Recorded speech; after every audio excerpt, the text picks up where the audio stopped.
Fue precisamente un profesional con larga trayectoria en el ámbito de la psiquiatría infantojuvenil del Hospital de Basurto quien nos ayudó a entender los estragos, y esto fue hace más de un año, los problemas que estaba causando la pandemia en la salud mental en parte de nuestra población. Miguel Ángel González Torres. La media de edad de pacientes ingresados en nuestra unidad venía a ser tradicionalmente 15-16 años. Ahora está bajando y son frecuentes niños y niñas de 12 y 13 años. Después llegarían nuevos recursos. Inmediatamente, en octubre, a puertas del Día de la Salud Mental, el lehendakari Iñigo Urkullu inauguraba un nuevo hospital de día para estos perfiles en Bilbao la Vieja. Y los datos, los más recientes, al cierre de 2021, la red atiende al año aproximadamente 500.000 de citas en Vizcaya, relacionadas con la salud mental, sobre todo de adultos. Hablamos de personas mayores de 18 años. Una media que nos aseguran no ha aumentado, aunque sí han aumentado un 15% las llamadas a un teléfono que todos conocemos, Seuxesan, para los jóvenes, o las consultas en Avifes, la asociación que ayuda a las familias, que en agosto del año pasado ya nos confirmaban habían aumentado hasta en un 40%. Así que 2 años después hay retos y quizá haya algunas respuestas. José Uriarte, psiquiatra, sobre todo psiquiatra, pero jefe de la Unidad de Gestión Clínica de la Red Adulta de Salud Mental aquí en Vizcaya, al corriente también de lo que pasa con los infantojuveniles, pero sobre todo con los adultos. Hola José, bienvenido a este programa y gracias por estar aquí. Muchas gracias. Vamos a valorar cómo está ahora la salud mental en Vizcaya, pero me parece interesante, preparando este programa, haciendo nuestro trabajo, José, descubrimos que quieres diferenciar, sobre todo, que no es lo mismo una enfermedad con el sufrimiento emocional. ¿Cómo se lo contamos a los oyentes?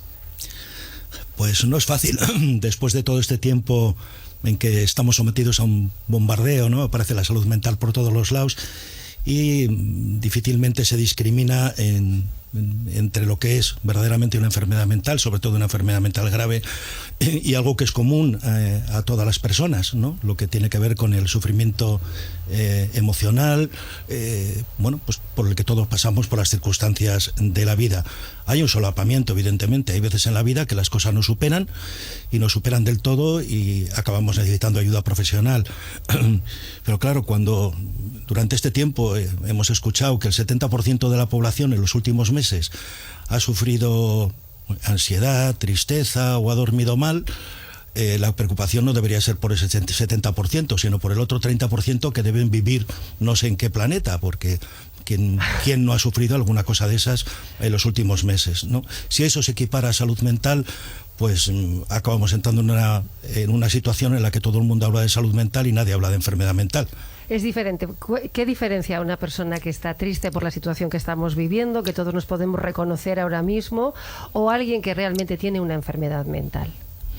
Bueno, ya digo que a veces la cuestión no es tan sencilla. Hay un solapamiento. Hay un momento, es decir, la tristeza, la preocupación, la incertidumbre son cosas absolutamente normales e inherentes a la vida. Hay momentos en que eso nos puede superar y circunstancias de la vida, si se asocian a situaciones en las que carecemos de apoyo, pues pueden superarnos. Pero también existen depresiones como enfermedad. No sé si es fácil entender esto así. Estar, por alguna razón, se podría decir, triste, muy profundamente triste y desesperanzado, sin que eso esté proporcionado con ninguna causa externa. Eso es una depresión. Una cosa es depresión, otra cosa es tristeza. José, venimos aquí con la intención de contextualizar, de comparar datos de atención a pacientes años previos a la pandemia respecto a los últimos que nos dices son los del año 2021 y también hablar de los pacientes, sobre todo el mundo incide, también lo hemos hecho contigo, aunque sé que eres el responsable de los mayores de 18, en los infantojuveniles. ¿Cómo son esas comparativas, ese contexto numérico que tenéis en la red de salud mental de Vizcaya?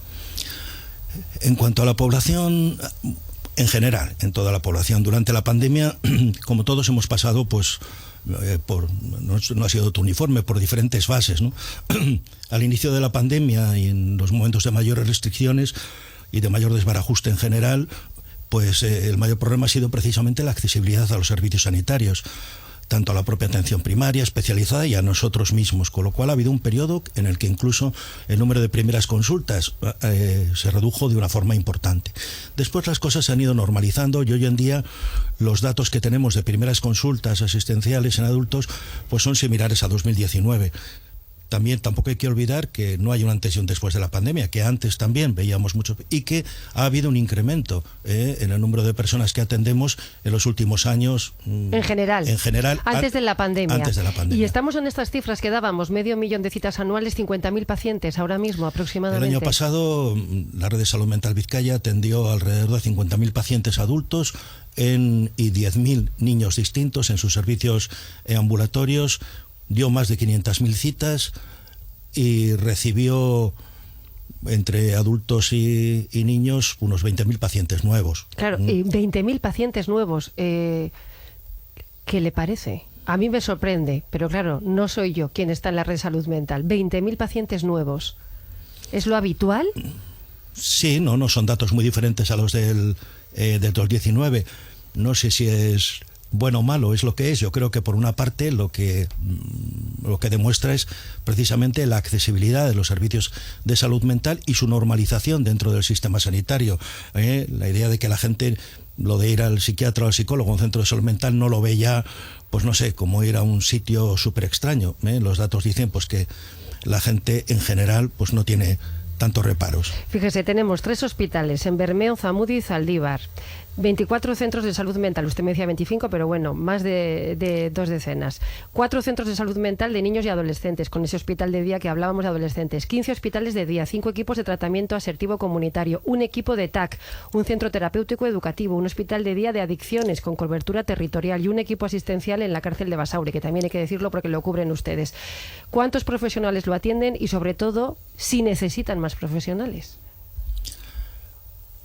Bueno, la red de salud mental de Vizcaya somos más de 1.000 profesionales, pero los servicios de salud mental de Osakidetza en general, contando los hospitales generales, seremos más de 1.200 personas. Ayer me están metiendo Cruces también y Basurto. Cruces, Basurto, todo. Obviamente, ellos son los servicios de psiquiatría, Todos. son los que tienen la urgencia, son los que tienen la hospitalización de agudos, son los que hacen las interconsultas dentro de los hospitales, son servicios fundamentales. Hay también mucha gente trabajando en los servicios de salud mental sociosanitarios, el tercer sector, el propio AVIFES, etcétera, que suman otro montón de personas. Hay mucha gente trabajando en salud mental.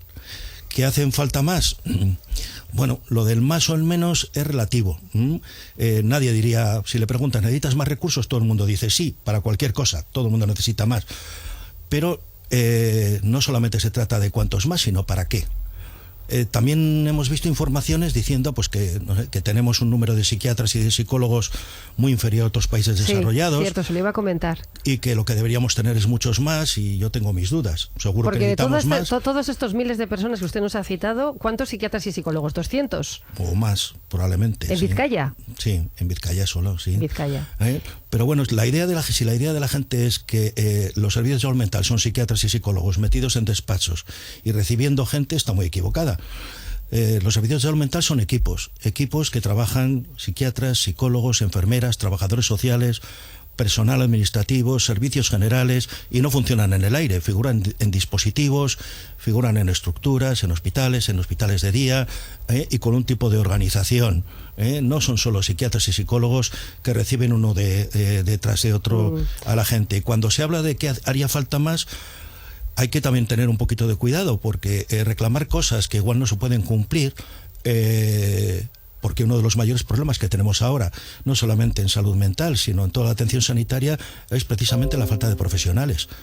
No tenemos una falta de recursos, tenemos una falta de profesionales para contratar. ¿Hay complicaciones a la hora de sustituir psiquiatras? Muchas complicaciones en estos momentos. Oiga, y listas de espera, porque hemos dicho 20.000 pacientes nuevos. Se quita la estigmatización desde el punto de vista que usted nos ha planteado. 50.000 pacientes mayores de 18, unos 10.000 niños y niñas. Listas de espera. ¿Cuál es el tiempo medio de espera para acceder a la red de salud mental? Hablar de tiempos medios siempre es un problema, porque en el tiempo medio siempre hay gente que espera mucho y gente que espera poco. Claro, depende de la gravedad, ¿no? Hay consultas normales, hay consultas urgentes, hay consultas preferentes y luego hay circunstancias. La lista de espera aproximada que podemos tener para una primera consulta media estará en torno a los 25 días, un mes, que puede parecer mucho, pero probablemente es menor que en algunas otras especialidades. Esto, desde luego, no es una excusa. La pandemia, desde luego, sí que ha hecho crecer las listas de espera.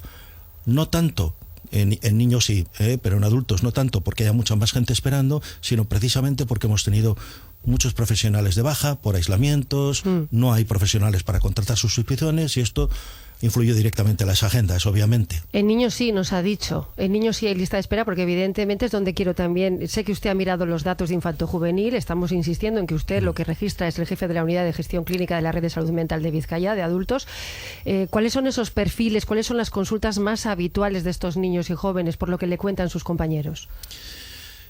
Yo creo que este sí que es un dato muy relevante. También es verdad que las consultas en niños y adolescentes venían incrementándose también en años prepandemia, pero un dato que sí es bastante sólido es el incremento en consultas de adolescentes, probablemente un 40% de incremento entre 2019 y 2021, y muy especialmente el incremento en las atenciones de urgencia y a las hospitalizaciones de adolescentes, y especialmente de adolescentes chicas. Las hospitalizaciones de chicas de entre 12 y 17 años probablemente se han triplicado en este periodo. Como digo, estos datos los podrían dar mucho mejor mis compañeros de infantil. Y coinciden con organizaciones a las que hemos consultado, que ahora vamos a hablar con ellas, un 40%. Y las hospitalizaciones prácticamente se han triplicado y las atenciones de urgencia de este colectivo se habrán multiplicado por 2, y hablo solo de los datos de Basurto. Se habla de trastornos alimentarios, la mayoría. No la mayoría. No. Se han incrementado de una forma muy importante, es decir, se han triplicado, pero las hospitalizaciones, pero no son la mayoría de las hospitalizaciones, por lo que a mí me dicen. Sí que es verdad que es una de las causas de hospitalización y de problemas graves que se ha incrementado. ¿Y el resto? ¿A qué hace referencia? Pues no lo sé exactamente. Las atenciones de urgencia creo que se reciben pues problemas de conducta, autolesiones. Mire, en el 616372400 hay oyentes que trasladan reflexiones. Hay quien nos dice, en salud mental ambulatoria hay muy pocos profesionales y cambian constantemente, por lo que además de verte solo una vez al mes, cada vez te cambian de profesional. Lo considera, entiendo, este oyente un problema. ¿Está de acuerdo? Sí, de que hay pocos profesionales... Lo hemos comentado, decía, sí. Todo depende. Quiero decir, si la expectativa hacia las redes de salud mental sanitarias especializadas es que atendamos a ese 70% de la población que dice que tiene sufrimiento emocional, entonces jamás va a haber suficientes profesionales. Ni probablemente sería sensato que lo hubiera. Es verdad que es frustrante que cada vez que vayas al médico, y sobre todo después de haberle contado tu vida a un psiquiatra o a un psicólogo, te recibe una persona distinta. Pero... Es inevitable.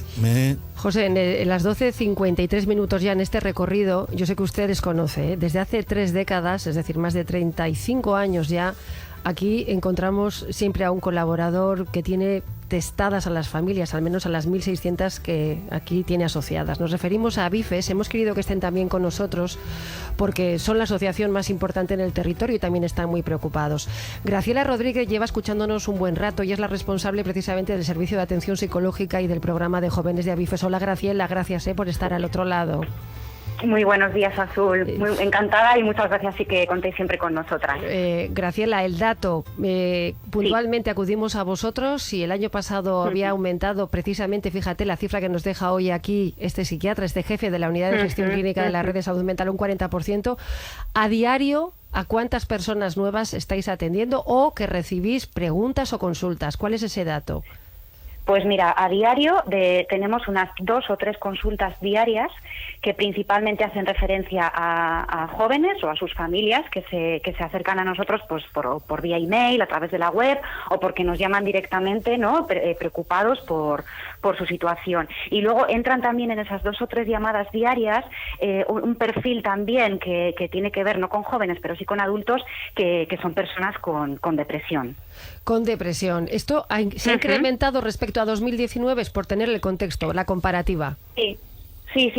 Nosotros en la entidad era un colectivo que, bueno, era un problema de salud mental que ya veníamos viendo y sobre el que ya nos estábamos especializando y formando porque veíamos venir, ¿no? Que bueno, pues que iba a haber una oleada en depresión y la pandemia, bueno, pues ha venido, ¿no? Para acelerarlo quizás, un poco también por lo que decía José también, ¿no? Porque nos ha hecho quizás la pandemia más vulnerables, ¿no? A toda la población a sufrir problemas de salud mental, que es verdad que en algunos casos puede ser más, ¿no?, relacionado con un malestar emocional, con un sufrimiento, pero es verdad también que si no lo atendemos, que si no lo abordamos de forma temprana, igual sí que nos estamos poniendo en un problema de salud mental grave, ¿no? Graciela, tengo el estudio. El 39,1% de los padres, madres, aitas y amas que habéis consultado vosotros en Avifes considera que no dispone en la actualidad del recurso que necesita. El 60% dice que sí, pero claro, 4 de cada 10 dicen que no. Esto ha mejorado, ha cambiado, se han abierto y además hay una estrategia también, no hay un marco estratégico que tengo delante 2021-2024 del Gobierno vasco, el Departamento de Salud, con algunas apreciaciones. ¿Esto ha mejorado o sigue habiendo descontento entre las familias, los usuarios? Bueno, yo creo que sigue habiendo descontentos, principalmente quizás en lo que tiene que ver con el ámbito infanto-juvenil, que yo creo que lo compartimos, ¿no? Que los recursos, es verdad que se están poniendo encima de la mesa y es verdad que los recursos sanitarios se están poniendo y son necesarios y son imprescindibles, pero tenemos que acompañarlo de otros recursos psicosociales, ¿no? Porque si no, pues no vamos a dar una atención integral y un abordaje completo. Y luego, ¿dónde puede haber también, ¿no?, más carencias? Bueno, pues con todo lo que tiene que ver con vida independiente, que es verdad que también se está empezando a poner encima de la mesa, que las personas con enfermedad mental que tenemos ahora nos piden otras cosas, ¿no? Nos piden ya poder desarrollar proyectos de vida independiente y yo creo que ahí es donde todavía tenemos un trabajo que hacer. Pues Graciela, gracias, porque sabemos que estás en pleno taller, así que agradezco mucho el tiempo entre los oyentes. Taller, sí. Gracias a la responsable de atención psicológica también del programa de jóvenes de Avifes. Agur, Graciela. Muchísimas gracias, Azul. Agur, agur. José, tengo delante lo que le decía Graciela, el marco estratégico 2021-2024 del Departamento de Salud, y hace varias apreciaciones. Fíjate, una muy genérica, aquí no hay nada concreto, aunque tenemos una serie de datos, propuestas a futuro. La intervención estaría orientada a la atención a los posibles efectos del estrés postraumático en los profesionales, porque también os ha golpeado la pandemia, así como el desarrollo de acciones de formación a colectivos de profesionales para que puedan afrontar la nueva situación que se plantea. Estamos hablando de esta situación de pandemia. Necesitáis más formación, atención. Ayer hablábamos con responsables de cruces y nos decían que también la long COVID estaba afectando a algunos profesionales médicos. En vuestro caso, y hablo ya del profesional que necesita, del que está dentro de la red de salud mental. Pues no sabría decirte muy bien. Yo igual en estas cosas soy más optimista o poco sensible, y entiendo que hay mucha gente que lo ha pasado mal, pero igual no precisamente nosotros, que no hemos estado tan en primera línea, o la gente que trabaja en los hospitales. Aunque no tiene que ver con esto, quería hacer una puntualización sobre los recursos infantojuveniles. Sí. Has comentado antes, pues eso, que una de las respuestas que se ha dado rápida en los últimos meses ha sido la creación de un hospital de día infanto-juvenil en Bilbao por parte del Hospital de Basurto. En realidad son 3 los que se han creado en estos meses, uno por parte del Hospital de Basurto, otro por parte de la Red de Salud Mental de Vizcaya, que está en Zabalburu, y otro en el propio Hospital de Galdácano. Los 3 dispositivos se han creado en los últimos meses. Creo que ha sido un esfuerzo importante. En cuanto a estrategias, en realidad las estrategias del departamento son para toda la sanidad y son muy generales. Existe una estrategia de salud mental aprobada estatal, aprobada por el Ministerio, por el Consejo Interterritorial en diciembre de este año, y que será un poco la que guíe. Pero todavía no se ha trasladado a la comunidad autónoma. Está por desarrollar, claro. Luego, una vez que se aprueba en el Consejo Interterritorial, como son líneas muy generales, se desarrollan pues a través normalmente del Consejo Asesor, pero son líneas que ya están en marcha. Esto contiene 10 líneas estratégicas. Una de ellas es precisamente la atención infanto-juvenil, otra es la prevención de la conducta suicida, de la que ya el Departamento de Salud tiene ya una estrategia que está en desarrollo. Pues José Uriarte, sobre todo psiquiatra, has insistido mucho, pero bueno, nadie te quita el cargo desde hace 10 años, jefe de la Unidad de Gestión Clínica de la Red de Salud Mental de Adultos en Vizcaya. Ha sido un placer. Gracias por dejarnos esta fotografía. 2 años después tenemos que seguir muy pendientes. Eskerrik asko. Muchas gracias, eskerrik asko.